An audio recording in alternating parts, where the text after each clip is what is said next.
Hey people, hope you guys are all having a wonderful day. I'm just wanting to give you guys a little bit of career mode advice. Every single time I look for advice on what build I should go for, I'm usually met with obnoxious stamina cap counts, obnoxious stat counts and stuff like that, or how I should complete the game. I just want to give you guys a little bit of advice to help you guys just make sure you're beating the UWE finale. So first of all, if you look at a character, you can look at what races that they're going to be doing. So you can check which a majority are doing are the Urara Kinen, which is the long race. That means at least at some point you're going to have to do a long race.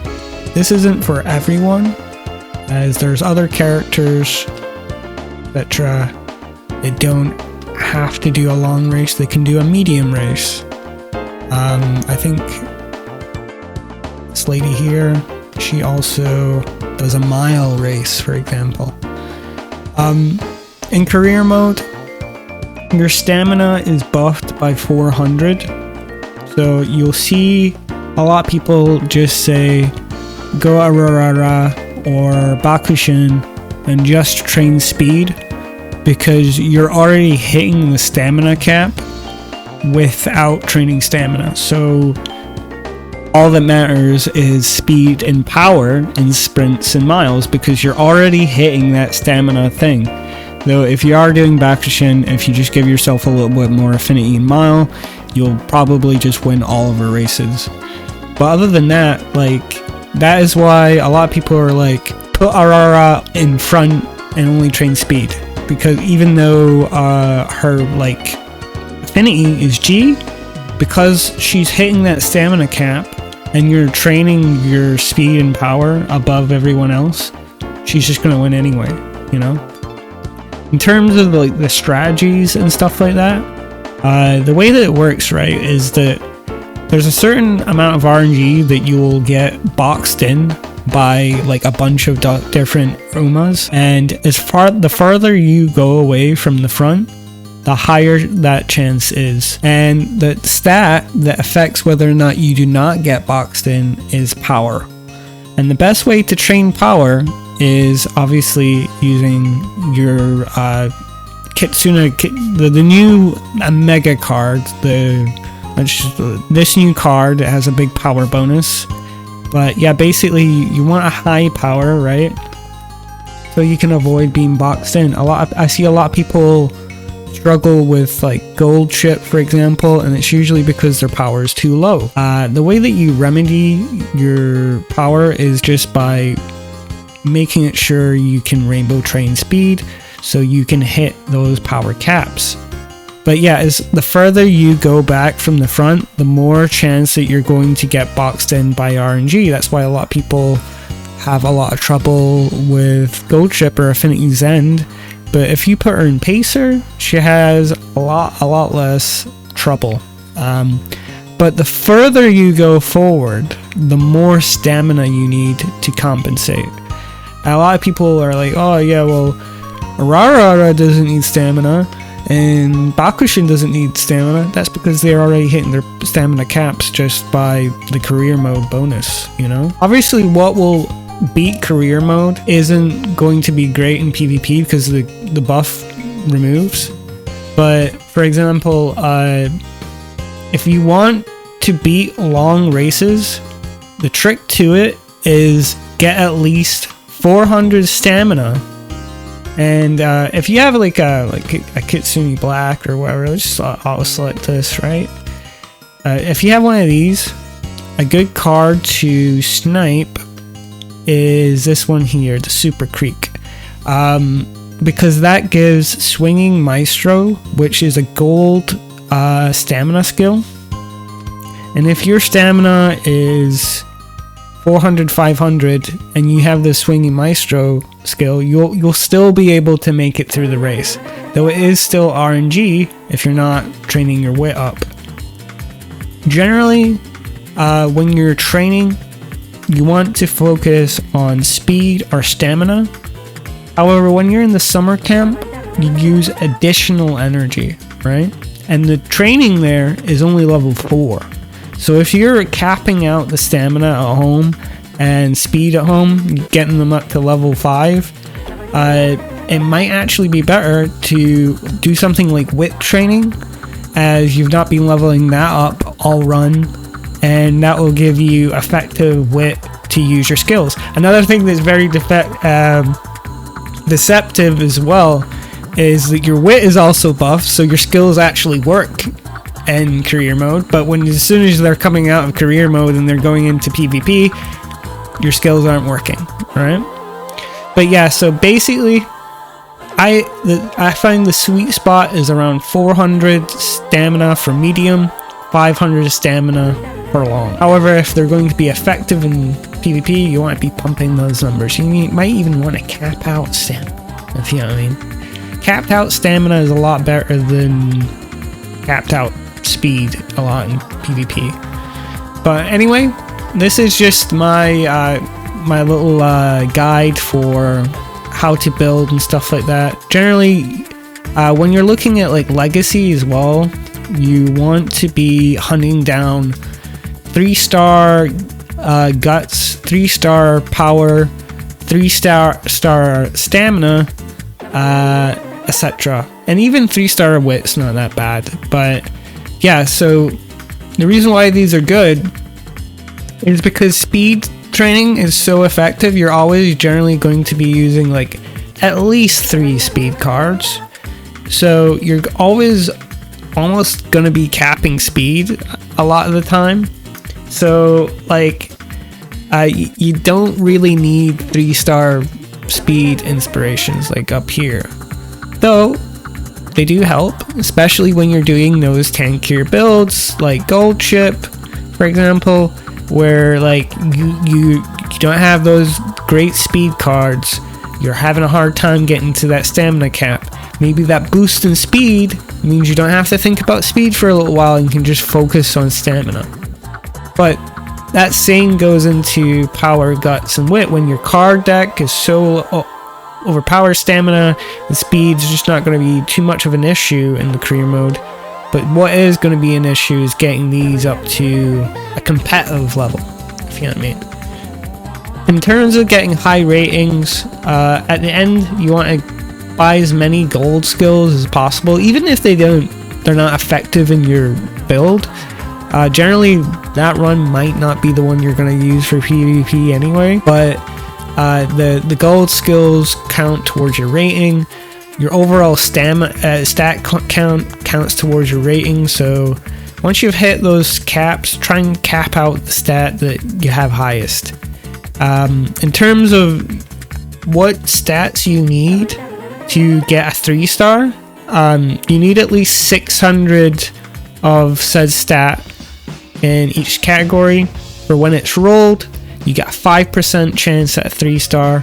If it's 1050, you have a 10% chance of getting that 3-star. However, this will all change when all the stat caps go up with the new campaign mode coming soon.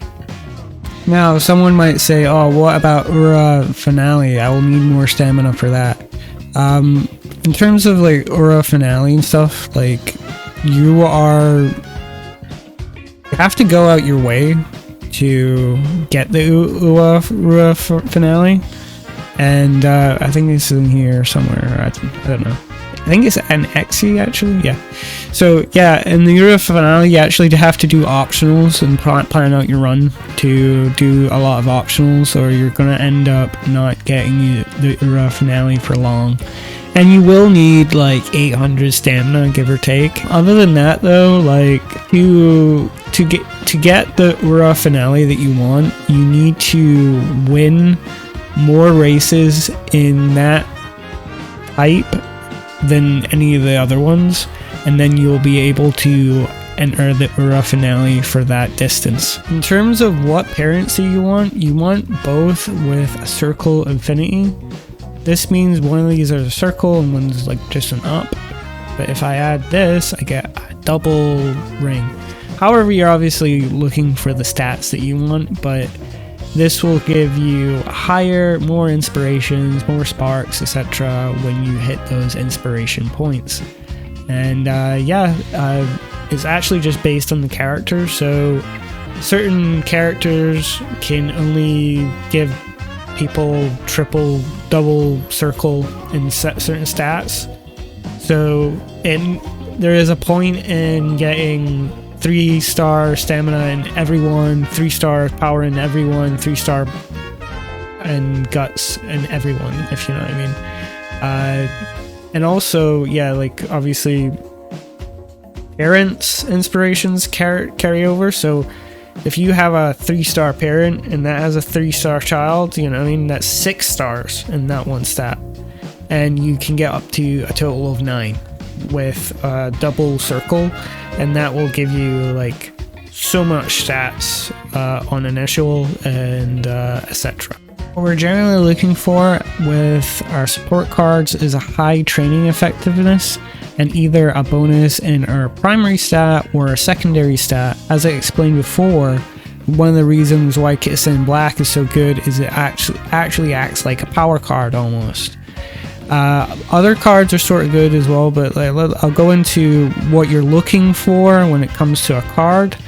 So generally what you're looking for when you're looking at a Wit card is Wit Friendship Recovery. Once it's capped at, when you're at level 45 with an SR, you'll generally get Wit Friendship Recovery 4. Not all cards, but that's what you're generally looking for. This is considered the best Wit card outside of 3 stars. A really very good card. What you're looking for when it comes to power cards is you're wanting the stamina bonus here. So what you'll find, like right now when your card deck is a bit weak, is that you have to rely on stamina cards to get you through those medium UWE Finales. But when you have level 45 power cards with the stamina bonus, you're going to make that stamina that you would have got with that stamina card by just power training and doing the rainbows. So that's what you're looking for generally. That's what people consider a good power card. Generally, when you're looking at the guts cards as well, the thing is that you're looking for is bonuses to other stats, because they cover like 3 stats when you do guts training. Obviously, guts training isn't powerful right now, but as time goes on, you'll find that guts training will become more of a big deal. Especially this one here, you should probably be grabbing that. Other than this, when we're looking at stamina cards, we're generally looking generally when we're looking at stamina cards, we're looking for a guts bonus or some form of stamina bonus so that we can hit those stamina caps. A lot of people will just disregard guts bonuses, but if you have a uncapped Satomi Diamond, it's not Jover, you can use this pretty effectively for getting some high guts with your stamina cards, and which will help you get those inspiration sparks. But those are the things that you're looking for in terms of cards. Obviously there's other things such as career events or skills and stuff like that. Some cards give you energy, which is very precious, and some give you skills, you know. So this one gives like a lot of debuffs. One of the big things about this one is within a career event, you get this one here, we get Professor of Curvature, which is a really powerful gold skill. And the reason why everyone is ranting and raving about this being the best stamina card is that this one gives, I think it's here, Swinging Maestros, so which they synergize together. Those are, and obviously a lot of energy as well, if you know what I mean. So these are the things that you're sort of looking for in terms of your cards. Obviously cards that don't have these things or sort of bad skills are generally what you're not wanting to look for. As time goes on, a lot of these cards are top tier, if you know what I mean. And it's generally because what stats that they boost. But in the late game, you're wanting more of a specialized deck for each Uma, because some Umas have only specific strategies, so you would want maxed out cards for those specific strategies, so you only get skill hints in those skills. Because a lot of the decks right now, they'll give you skills and things that you don't need, etc., and they'll seem sort of pointless at this point. Like, that's the reason why everyone hates Satomi Diamond, because it gives like Iron Will or something like that. Her skill is sort of lackluster. Yeah, the skill that you get from a career event. Have I done it before? Yeah, you get Iron Will, which you can actually just get from the career mode. There's a chance that you'll just randomly pick up career Iron Will from a drop. So having this doesn't really make sense, and it's very pernickety for when it comes off. You can only get this off if you're like an ender or a closer. So like the chance of you getting this off is just really almost non-existent. So that's why people don't like Satomi Diamond. But that guts bonus, bro, is better than you think. But this is usually what people are thinking about when they're thinking about support cards. I mean, I guess I could run down some of the stuff, like friendship bonus is good, training effectiveness is good, race bonus is good, fan bonus is meh. Actually, both of these are kind of meh. But specialty priority, just make sure that they appear more.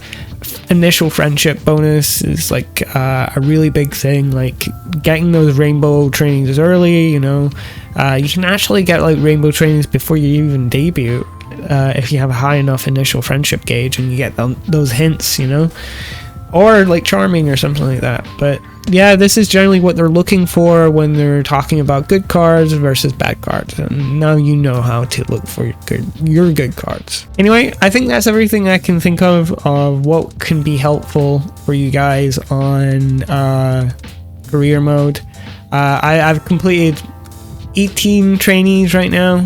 I'm gunning for the hard ones like Nice Nature and Winning Ticket, but maybe I should make like a tier list for the difficulty of career modes that I've encountered so far.